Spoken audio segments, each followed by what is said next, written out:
यानंतर एक breaking news आहे। सामाजिक कार्यकर्ते नरेंद्र दाभोलकर हत्या प्रकरणामध्ये आता अंतिम युक्तिवाद सुरू होणार आहे। अंधश्रद्धेविरुद्धच्या लढाईला विरोध केल्यामुळे हत्येचा कट रचल्याचा युक्तिवाद करण्यात आला आहे। सरकारी वकिलांनी तसा दावा केलाय। तर अतिरिक्त सत्र न्यायाधीश पी जाधव यांच्या समोर हा युक्तिवाद केला जाणार आहे।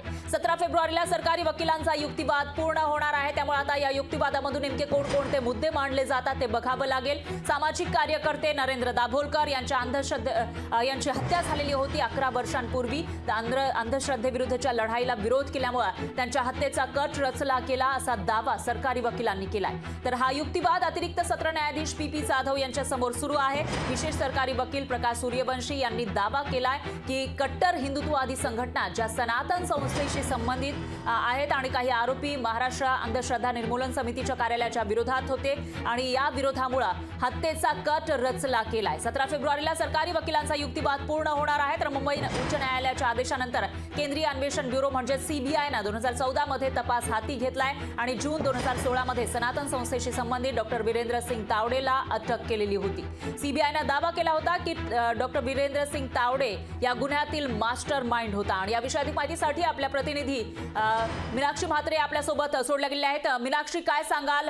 दाभोलकर हत्या प्रकरणामध्ये 10 वर्ष उलटून गेलेली आहेत, 11 वर्ष सुद्धा काही महिन्यामध्ये पूर्ण होतील आणि आता अंतिम युक्तिवाद सुरू असल्याचं कळत आहे। या विषयीचे काय अपडेट्स आहेत? अंतिम युक्तिवाद मध्ये नेमकं काय काय होणार आहे?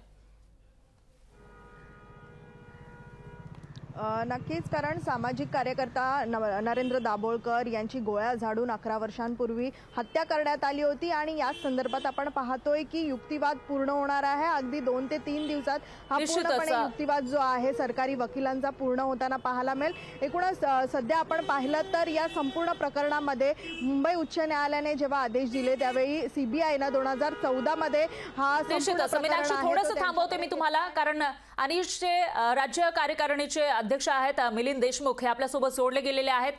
त्यांच्याकडून आपण या विषयीची माहिती जाणून घेऊयात, त्यांची प्रतिक्रिया आपण जाणून घेऊयात। देशमुख सर, दाभोलकरांची 10-11 वर्षांपूर्वी हत्या झालेली होती आणि आता अंतिम युक्तिवाद सुरू आहे, तर याविषयी सध्याची माहिती तुमच्याकडे काय आहे?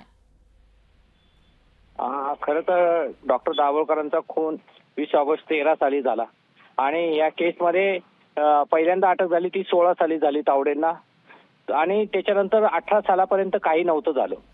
आणि आपल्याला माहिती आहे दाभोलकरांच्या खुनानंतर पानसरे असतील, कलबुर्गी असतील, गौरी लंकेश असतील, यांचे पण खून झाले आणि सर्व खून हे एकाच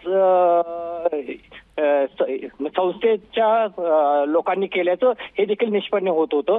या 4ही खुनामध्ये सेम धागेदोरे आहेत हे देखील तपास यंत्रणांनी पाहिलं होतं आणि गौरी लंकेशच्या खुनाच्या तपासानंतर हे 2 आरोपी सापडले, सचिन अंदुरे आणि कळसकर, आणि तेव्हा थोडा ब्रेक थ्रू मिळाला ह्या गोष्टीला।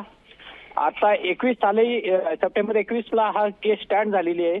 आता अंतिम टप्प्यात सुनावणी आलेली आहे आणि लवकरच आपण बघितलं जर हे जे काही घडामोडी आपण बघितल्या तर पत्रकार सौम्या विश्वनाथन यांच्या मारेकऱ्यांना जामीन मिळालेला आहे, जो आरोपी होता त्यांना जामीन मिळालेला आहे आणि दाभोलकरांच्या हत्या प्रकरणामध्ये आता 10 वर्ष पूर्ण होत आली, अजून सुद्धा आरोपींना शिक्षा झालेली नाहीये। काय वाटतं?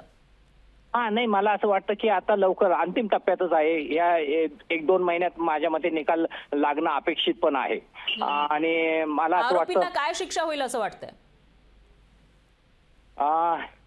आता ते सांगणं उचित पण ठरणार नाही मला असं वाटतं, पण त्यांना कठोर शिक्षा व्हावी अशीच आमची अपेक्षा राहणार आहे। ज्या पद्धतीचा त्यांनी दहशत पसरवण्याचा प्रयत्न केला आणि नुसतं दाभोलकरांच्या केसमध्ये UAPA ऍक्ट देखील लागलेला आहे की समाजामध्ये अशा पद्धतीची दहशत केली गेलेली, संघटितपणे हे केले गेलेलं कृत्य आहे आणि नक्कीच त्यांना जास्त शिक्षा व्हावी अशी आम्ही इच्छा व्यक्त करतो। देशमुख सर, धन्यवाद तुम्ही दिलेल्या या प्रतिक्रियेसाठी। तर हे होते अंधश्रद्धा निर्मूलन समितीचे देशमुख, ज्यांनी प्रतिक्रिया दिलेली आहे। जास्तीत जास्त कठोर शिक्षा व्हावी अशी अपेक्षा ते व्यक्त करताना दिसतात। दरम्यान आता अंतिम युक्तिवादादरम्यान कोणकोणते मुद्दे मांडले जातात आणि आरोपींना शिक्षा कधी सुनावली जाते ते बघावं लागेल।